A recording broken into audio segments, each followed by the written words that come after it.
जरा सोचिए, फ्रिज में रखी एक बहुत ही साधारण सी चीज जिसने शायद पूरी की पूरी सभ्यताओं को आकार दिया है, लोगों को बीमारियों से बचाया है, और हो सकता है आज भी वो हमारे दिमाग से सीधे बात कर रही हो। नहीं नहीं, ये कोई फैंसी सुपरफूड नहीं है, ये है दही। जी हाँ, वही साधारण सा दही जिसे हम अक्सर बहुत हल्के में ले लेते हैं। इस विश्लेषण के अंत तक दही को देखने का नजरिया यकीनन पूरी तरह बदल जाएगा, और ये सवाल भी मन में जरूर आएगा कि हमारे पूर्वज आखिर इसे इतना पवित्र क्यों मानते थे। तो चलिए जरा गहराई में उतरते हैं।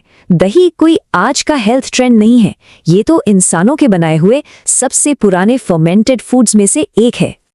अब देखिए, सबसे दिलचस्प बात यह है कि दही का आविष्कार कोई एक बार एक जगह पे नहीं हुआ। मेसोपोटामिया से लेके प्राचीन भारत तक, जहां इसे दधी के नाम से जाना जाता था, और फिर पूर्वी यूरोप तक अलग अलग सभ्यताओं ने इसे खुद ब खुद खोज निकाला।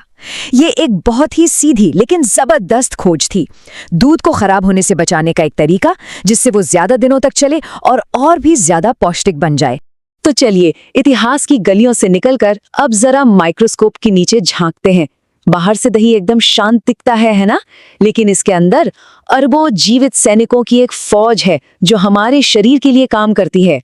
जी हाँ, अरबों। दही के सिर्फ एक चम्मच में लाखों से लेकर अरबों तक फायदेमंद बैक्टीरिया हो सकते हैं, जिन्हें लैक्टोबैसिलस कहते हैं। और ये दुश्मन नहीं है, ये हमारे सबसे अच्छे दोस्त हैं। तो ये बैक्टीरिया करते क्या हैं? बहुत ही सरल भाषा में, ये दूध में मौजूद चीनी यानी लैक्टोज को खाते हैं और उसे लैक्टिक एसिड में बदल देते हैं। यही वो प्रक्रिया है जिससे दही को उसका खट्टा स्वाद और गाढ़ी बनावट मिलती है, और यही एसिड दूध को खराब होने से भी बचाता है। तो ये बात बहुत जरूरी है कि ये बैक्टीरिया सिर्फ पेट को ही ठीक नहीं रखते, असल में ये हमारी इम्यूनिटी को भी सीधे तौर पर प्रभावित करते हैं। शरीर के लगभग 70% इम्यून सिस्टम हमारी आंतों में होता है। तो जब हम नियमित रूप से दही खाते हैं तो ये अच्छे बैक्टीरिया बुरे कीटाणुओं को बाहर रखने में मदद करते हैं। और बात यहीं खत्म नहीं होती। कुछ नई स्टडीज ये भी बताती हैं कि दही जैसे fermented foods gut brain axis को प्रभावित कर सकते हैं। ये हमारी आंतों और दिमाग के बीच की एक टू वे कम्युनिकेशन लाइन है। सीधे शब्दों में कहें तो एक स्वस्थ पेट एक शांत मन को सहारा दे सकता है।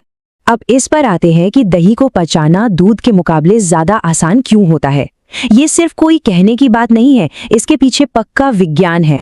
तो दूध और दही में असल फर्क क्या है? देखिए, दूध में होता है लैक्टोज और बड़े कॉम्प्लेक्स प्रोटीन जिन्हें पचाने में शरीर को मेहनत करनी पड़ती है। लेकिन दही में तो जादू हो चुका है। वो जो छोटे छोटे बैक्टीरिया है ना, वो अपना काम पहले ही कर चुके होते हैं। वो लैक्टोज को तोड़ देते हैं, प्रोटीन को भी सरल बना देते हैं। इसीलिए तो आयुर्वेद में इसे पहले से पचा हुआ यानी प्री डाइजेस्टेड फूड कहते हैं। मतलब शरीर के लिए ये एकदम आसान काम हो जाता है। और इसी वजह से ये उन लोगों के लिए बहुत फायदेमंद है जिन्हें दूध से थोड़ी परेशानी होती है, या फिर बच्चों और बुजुर्गों के लिए जिनका पाचन तंत्र थोड़ा कमजोर हो सकता है। अच्छा, अब एक बहुत ही आम धारणा पर आते हैं। भारत में अक्सर कहा जाता है कि रात में या सर्दी खांसी में दही नहीं खाना चाहिए। कई लोग इसे बस एक वहम मानकर खारिज कर देते हैं, लेकिन ये पूरी तरह से गलत भी नहीं है।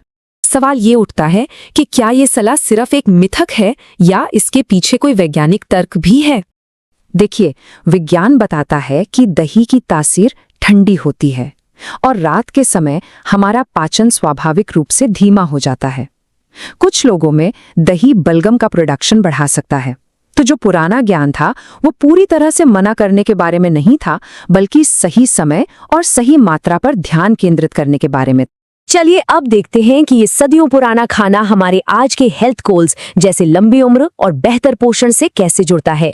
जब हम सब्जियों या अनाज के साथ दही मिलाते हैं तो ये असल में कैल्शियम और मैग्नीशियम जैसे मिनरल्स के एब्जॉर्प्शन को बेहतर बना सकता है। यही कारण है कि रायता, कढ़ी और दही वाले मैरिनेट सिर्फ स्वादिष्ट ही नहीं होते, बल्कि बायोकेमिकली भी बहुत स्मार्ट होते हैं। एक सवाल जो हमेशा उठता है, घर का बना दही बेहतर है या दुकान का? देखिए, दोनों के अपने फायदे हैं। घर के बने दही में अक्सर ज्यादा तरह के बैक्टीरिया होते हैं जो हमारी आंत के लिए बहुत अच्छा है। वहीं दुकान का दही सुविधाजनक और सुरक्षित होता है, हालांकि पास्चराइजेशन की वजह से उसमें जिंदा बैक्टीरिया थोड़े कम हो सकते हैं। तो चुनाव पूरी तरह से इस पर है कि प्राथमिकता क्या है। तो अगली बार जब कोई चम्मच भर दही खाए तो ये याद रखें, ये सिर्फ खाना नहीं है, ये प्रकृति के साथ मिलकर काम करने का एक जीता जागता उदाहरण है। ये हजारों साल पुरानी एक परंपरा है जिसे आज का मॉडर्न साइंस भी सलाम करता है, और ये इस बात का सबूत है कि कभी-कभी सेहत के सबसे बड़े राज हमारी अपनी रसोई में ही छिपे होते हैं।